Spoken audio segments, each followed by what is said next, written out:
À La Haye, aux Pays-Bas, le sommet de l'OTAN a commencé, qui se tiendra les 24 et 25 juin. On s'attend à ce que les pays membres présentent des objectifs ambitieux pour les prochaines années, visant à renforcer les capacités de défense et la coopération au sein de l'Alliance. Au centre de l'attention se trouve une augmentation drastique des dépenses de défense jusqu'à 5% du produit intérieur brut de chaque pays membre de l'OTAN. De ce montant, il est prévu que 3,5% du PIB soit directement alloué aux besoins militaires d'ici 2030.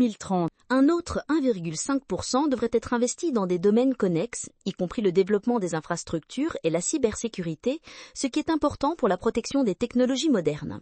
Selon le secrétaire général de l'Alliance, Mark Rutte, il s'agit en fait d'une nouvelle course aux armements nécessitant le renforcement de l'industrie de défense et des liens transatlantiques. Il ne peut y avoir de défense sans une industrie de défense forte, et il ne peut y avoir de sécurité européenne sans des liens transatlantiques solides entre l'Europe et l'Amérique du Nord.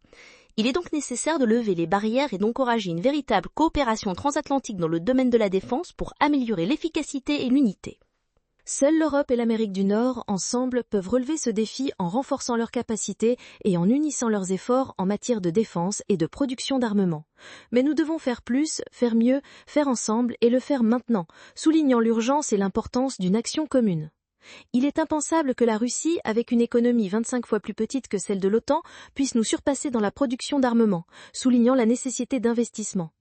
Nous devons dépenser davantage pour éviter la guerre et gagner cette nouvelle guerre de la production en visant la supériorité technologique. C'est précisément l'objet de ce sommet. Les dirigeants de l'OTAN s'apprêtent à faire un pas historique en allouant les ressources nécessaires à une défense forte et durable.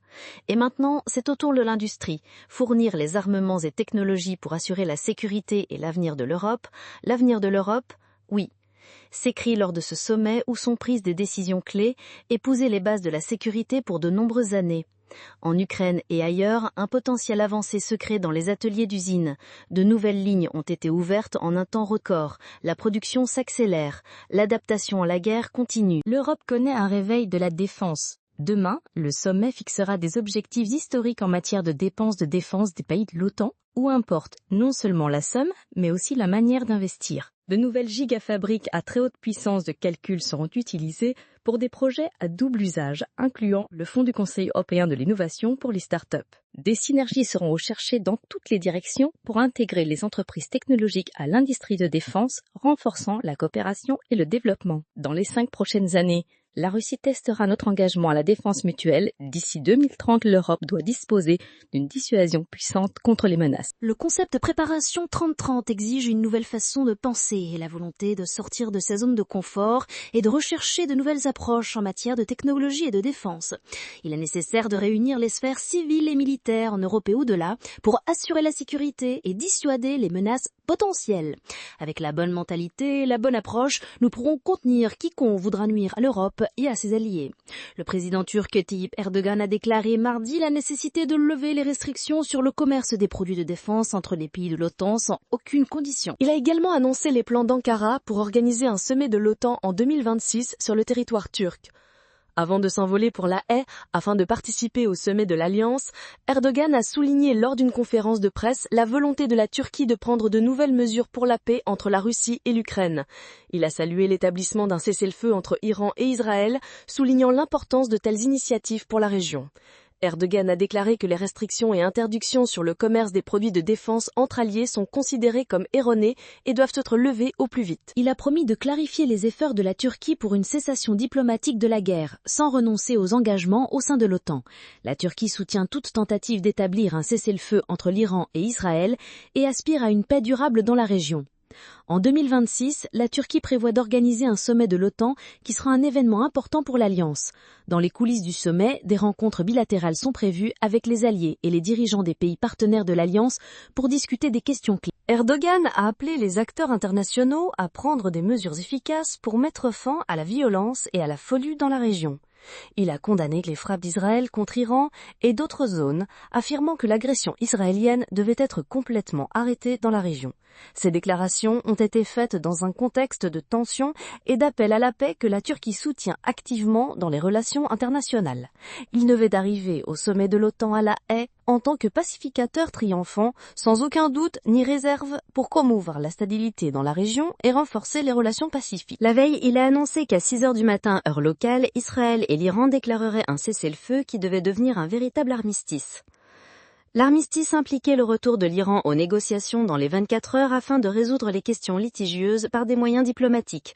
Cependant, après l'expiration du délai, l'Iran a lancé un missile en direction d'Israël, ce qui a provoqué des bombardements de représailles sur Téhéran et une réaction furieuse du président américain. Le président des États-Unis a exprimé son mécontentement face à la sortie d'Israël de l'armistice, estimant que le missile avait été lancé par erreur et avait manqué sa cible. Il a noté qu'Israël n'aurait pas dû commencer les bombardements immédiatement après la conclusion de l'accord et que les représailles étaient trop fortes. Le président a souligné qu'Israël avait lancé de nombreuses frappes, mais sortir du cessez-le-feu à cause d'une seule requête ratée n'est pas dans l'intérêt de la paix. Il a appelé Israël à se calmer et à revenir au processus diplomatique pour éviter une escalade supplémentaire du conflit. Le président des États-Unis a exprimé son mécontentement personnel envers Israël, soulignant qu'il joue sur les deux tableaux, cherchant justice et paix. Comme vous le savez, je me rends actuellement au sommet de l'OTAN. Certains d'entre vous m'accompagnent et je pense que ce sera un succès, mais voyons comment cela se passera. En ce qui concerne le Moyen-Orient, grâce à l'accord conclu, quels sont vos plans pour la région? Pour l'Arabie Saoudite, Israël, Gaza, les otages? Écoutez, vous me demandez au sujet des femmes au Moyen-Orient, la situation s'est beaucoup améliorée. Des changements importants ont lieu à un haut niveau et cela se voit. Comme vous le savez, l'Arabie Saoudite a fait un excellent travail. Tout se passe beaucoup plus vite que je ne l'avais prévu. Nous sommes très heureux de ce qui arrive aux femmes au Moyen-Orient. Je parle d'une nouvelle aube au Moyen-Orient, que vous avez obtenue la nuit dernière. La région avance vers un nouvel avenir avec ses accords de paix. Pouvez-vous parler de vos plans futurs pour Gaza, pour les otages ? C'est une nouvelle aube, et nous devons calmer Israël, car ils ont lancé une opération ce matin. Je dois calmer Israël maintenant. Vous avez appelé les deux parties à ne pas violer le cessez-le-feu, mais des rapports indiquent que les parties s'accusent mutuellement de le violer. Je pense que les deux parties l'ont violé. Je ne suis pas sûre que ce soit intentionnel, et ils n'ont pas pu garder la situation sous contrôle. Je n'aime pas du tout qu'Israël ait lancé une opération ce matin. Cela suscite une inquiétude sérieuse. Je vais voir si je peux arrêter cela. Dès que je partirai, j'essaierai de stopper la situation. Je pense que tout est complètement détruit, et la raison en est les pilotes B-10. Les pilotes B-10 ont fait un travail incroyable. Les fausses nouvelles, surtout CNN, essaient de dire que la cible n'a pas été détruite autant, mais ce n'est pas vrai. Ils sablent la réputation d'excellents pilotes qui ont risqué leur vie. CNN et MSNBC sont des fausses nouvelles, et ils n'auraient pas dû agir ainsi envers les pilotes. Les pilotes ont touché leurs cibles, ces cibles ont été détruites. Les pilotes méritent de la reconnaissance, pas des attaques. On attaque non pas les pilotes, mais moi, personnellement. L'Iran ne reconstruira jamais son programme nucléaire. Cet endroit est complètement détruit comme sous des pierres. Les pilotes B-2 ont fait leur travail mieux que prévu. Le coup a été porté tard le soir dans l'obscurité sans lune. La cible a été touchée par tous les moyens et cet endroit n'existe plus. Toutes les nuits, je regarde CNN, ils essaient de dire que les destructions n'étaient pas si graves, mais ce n'est pas vrai, la cible est détruite. Les frappes ciblées ont complètement détruit cet endroit. CNN doit s'excuser auprès des pilotes de B-2 pour avoir déformé la vérité. Ces chaînes sont de véritables perdants et lâches. Je regarde CNN, même si je ne veux pas, c'est de la poubelle et des fausses nouvelles. Les présentateurs et les propriétaires de la chaîne sont des lâches qui changent constamment de propriétaire. NBC est dirigé par Brian Roberts. C'est une honte et un faible. Ils ont violé le cessez-le-feu, mais Israël est aussi coupable. Immédiatement après l'accord, Israël a largué d'énormes bombes. Je suis mécontent d'Israël. Nous leur avons donné 12 heures pour ne pas larguer de bombes immédiatement, mais ils ont violé cela. Je suis aussi mécontent de l'Iran. Israël est sorti ce matin à cause d'un missile, peut-être tiré par erreur. Cela ne me plaît pas. Nous avons en fait deux côtés au conflit. Les pays se battent si longtemps et si durement qu'ils ne comprennent plus ce qu'ils font. Comprenez-vous cela? Telle est la réalité des conflits modernes, où le sens se perd dans une lutte sans fin. Le président des États-Unis a publié sur Truth Social une capture d'écran d'un message du secrétaire général de l'OTAN, Mark Rutte. Le texte est rempli de gratitude et de reconnaissance pour les actions décisives de Donald Trump en Iran. Monsieur le Président, cher Donald, félicitations et merci pour vos actions décisives en Iran. C'était un événement remarquable que personne d'autre n'aurait osé. Cela nous rend tous plus en sécurité. Ce soir, vous vous dirigez vers une autre grande victoire à La Haye. Ce n'était pas facile, mais nous avons obtenu que tout le monde signe pour 5%.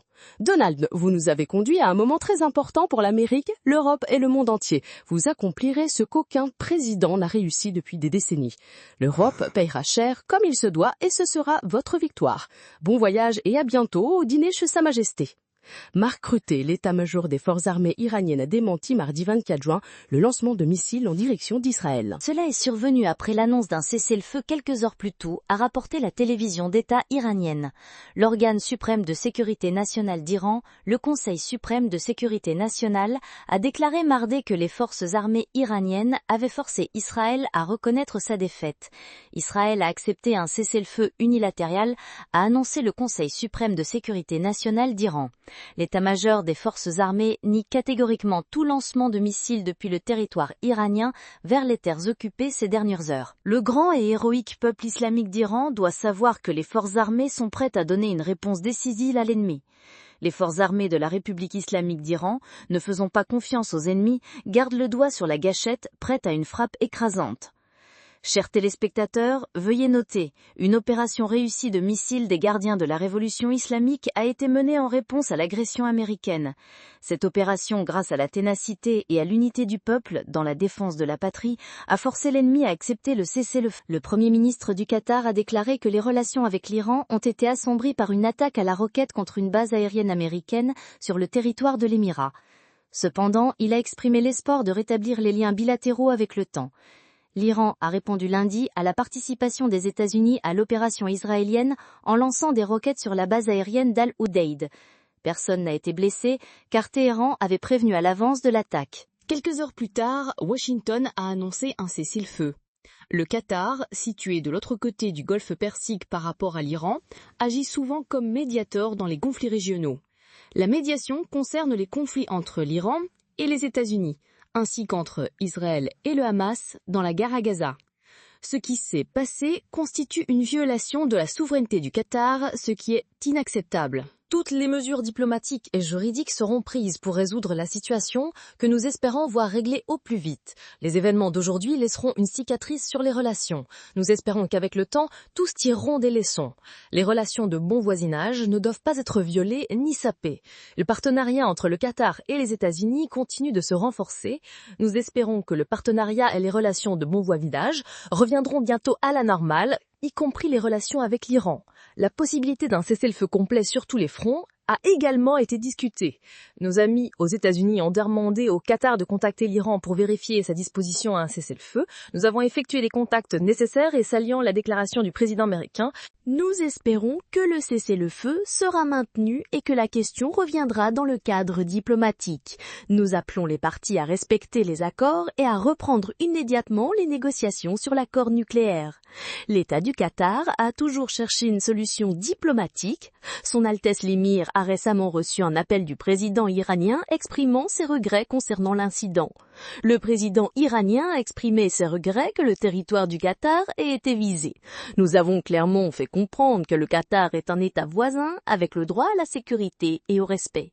L'État a toujours fondé ses relations avec l'Iran sur le bon voisinage et ne s'attendait pas à une telle démarche de la part d'un partenaire. L'État a cherché une solution diplomatique à laquelle les pays du Qatar ont toujours aspiré en soutenant la paix et la stabilité.